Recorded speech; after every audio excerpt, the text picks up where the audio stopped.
Hey everyone, welcome back. Thanks for joining me. As you can see, this is a chemo day, but it is also the day that I am meeting with my oncologist. I've already met with him, and I still have a meeting this afternoon with my conferring oncologist, so I'm going to finish this video then.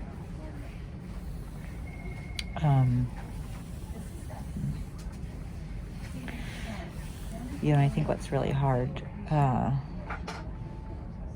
a lot of hard things during chemo. What's really hard is having these conversations with your oncologist. And I know, recently in chatting with you, I was raging because I felt out of control. I felt like there was choices that I wanted to make that I couldn't make, and I was laying that blame with my oncologist. And the thing is, he's very reasonable. We talked through my options, the desire that I have to feel like I'm doing something. I feel very helpless right now. I was supposed to start a trial drug. It got taken off of the table. That gave me hope. There was hope that something might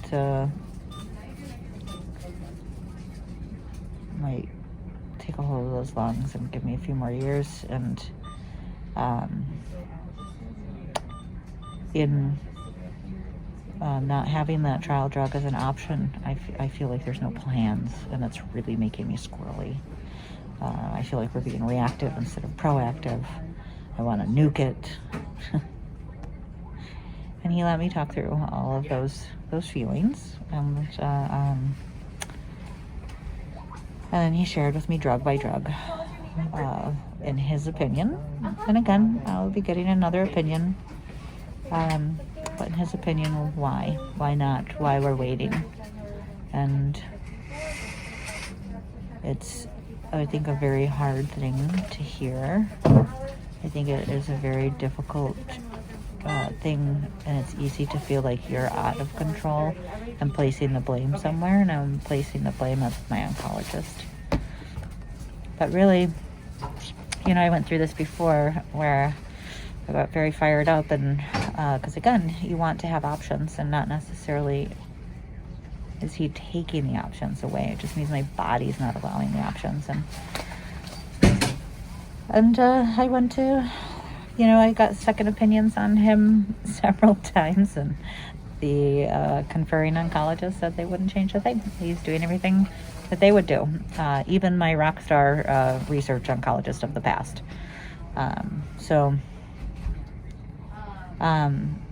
I do feel a little better. We are getting scans in 2 weeks. We did talk through what the potential options could be, and I explained to him I need to know more of what he's thinking further down the road, because I need to know plans.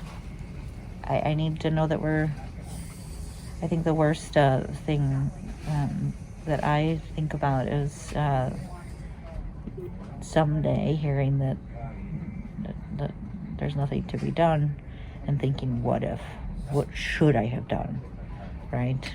Because I think that will be the worst thing, is to think like, shoulda, coulda, woulda with your own life. Right? So anyways, that's what I'm sitting with now.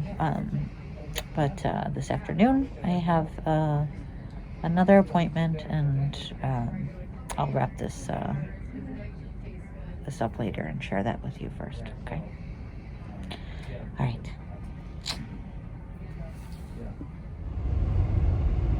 Hey everyone, welcome back. So I just wrapped up a very long day. started with chemo this morning. I had a very productive conversation with my primary oncologist. He did explain a lot more of what the possibilities are and why he's making the decisions he's making, which essentially at the end of the day, again, my oncologist is one of the leading oncologists, and he's not saying anything any different than what other oncologists say. But he did explain these things, and basically at the end of the day, he is making what he thinks are the best decisions to allow me the best quality of life while he can. And I very much appreciate that. I mean, look at me, you know. He's talked me down from the ledge a few times when I've been demanding of other things. That little thing that you keep hearing, red light camera. I have a thing in my car that tells me, there we go. At every intersection in Chicago, there are speed cameras and red light cameras. So it helps to reduce those tickets. Anyways. And so I went to my OG oncologist, who again is one of the rock star leading researchers in oncology, and it was very helpful. I didn't hear what I wanted to hear, but she was much better at helping me to understand why, in actuality, the choices that are being made right now, she wouldn't divert paths.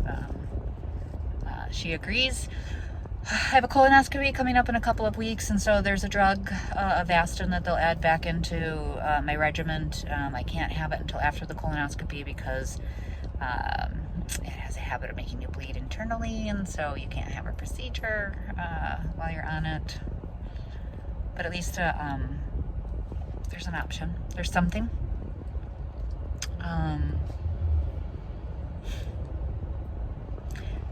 And I know my primary oncologist is doing what he thinks is best. He just he follows protocol, and I just I think we could do more, but apparently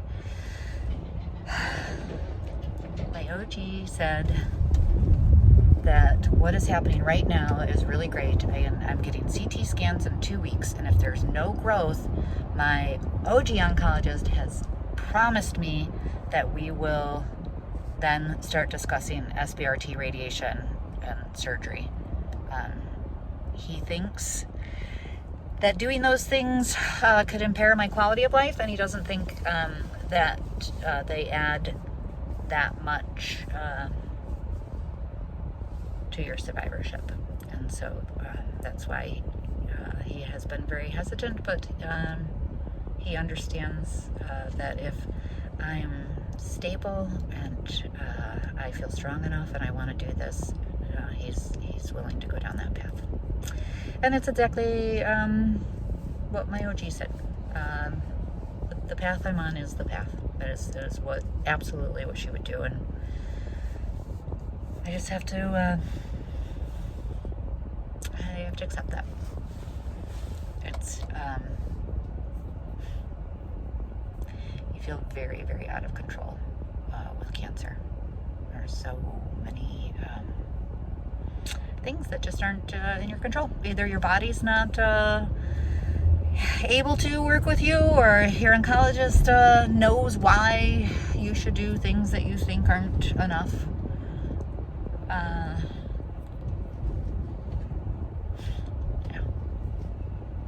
It's hard to accept. But I did explain to my OG that I just really appreciated her conversation today, and because someday when there's nothing else working, and if I'm having that conversation with myself, I just really, really need to know that I did everything possible, because so far I've only been in that space just very little bit, and I don't know how you do that. I don't know how you have that conversation with yourself. Thankfully, it's not a conversation I'm having yet. And hopefully in 2 weeks, they'll show some stability and I can breathe again. Every day. You never get a break. As much as you...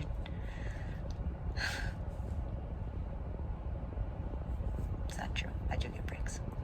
That's what those bike rides are for. That's what those walks are for.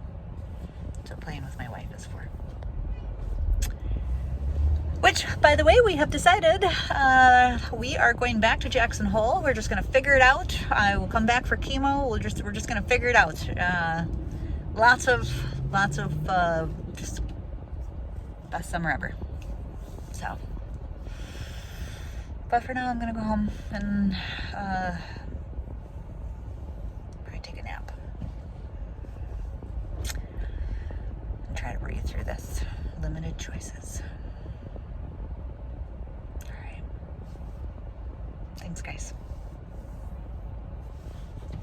See you later.